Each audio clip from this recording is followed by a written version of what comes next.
I'm delighted to be joined by Colin Bowe. How are you, Colin? Good, Dave, yeah, good. Just so people know, there's plenty of distance between the two of us. We're up at the Gallop. You drove up, I walked up. Full 2 meters there. Huh? Full 2 meters. Yeah, the full and more, and the rest. Yeah. Tough times, Colin. Yeah, listen, Dave, absolutely. Tricky times ahead. We're just keeping the thing going. You know, we're just keeping it right now here with the hope that maybe it'll be come back and sure.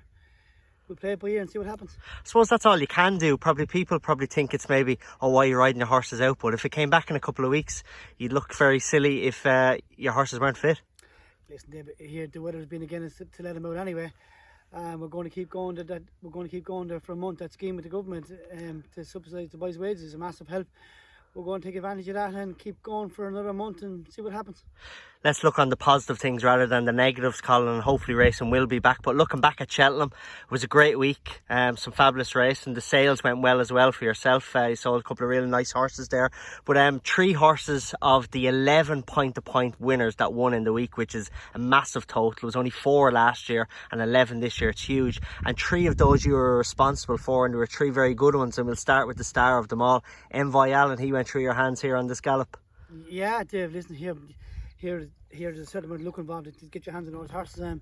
Walter Connors left him in here to be trained when he was a 4-year-old and a 3-year-old to come for.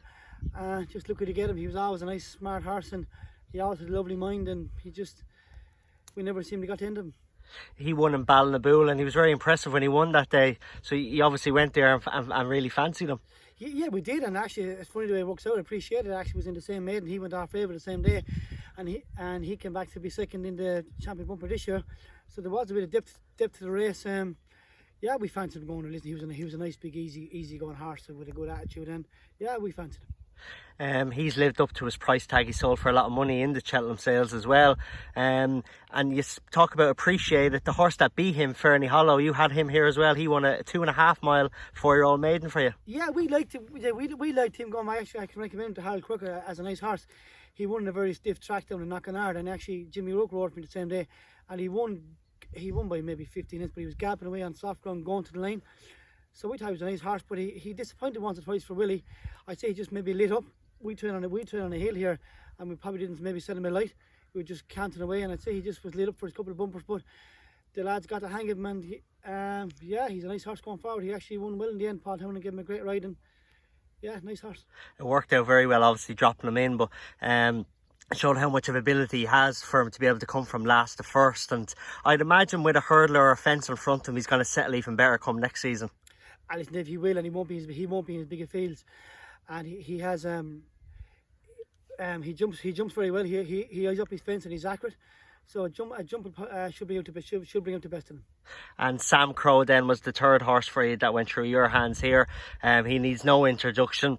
He was a star in Cheltenham 2 years ago when he won the same race that Envoy Allen won, and then obviously just went off the boil a small bit, but incredible training performance from Gordon Elliott to get him back. Yeah, absolutely. Yeah, he was nearly the forgotten horse. I was talking to Gordon Cheltenham. He told me that they gave him a wind up, and it seemingly just helped him along with the slow ground.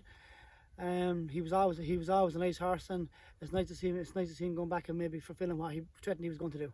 And I think what he done, if he maybe won a few lengths and won snug, people probably wouldn't have given him the credit that what he did in terms of he got into a battle. Yeah, he got a name for maybe being a bit soft, but I don't agree with it.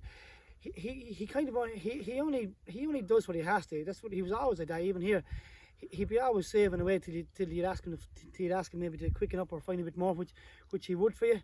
And if a horse's wind is giving him trouble, he can only give what he can. Now that he's there, that he's there to get air into his lungs, I'd say going forward you'll see a lot better horse on deep ground.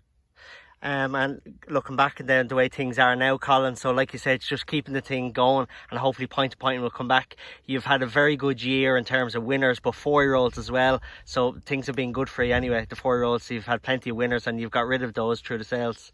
Dave, yeah, listen, here we're one of the lucky ones. With the horses were healthy and we got them out early, and just a bit of luck that we were healthy at the right time.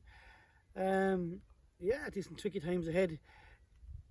Even though we did get on well, we probably still have maybe 40 horses left over. So between the finances and the room, it's going to be a tricky time for maybe the store lads going forward. Yeah, all right. Well, listen, Colin, thanks very much for taking the time, and hopefully things turn around soon enough and we'll be back racing. Dave, thank you.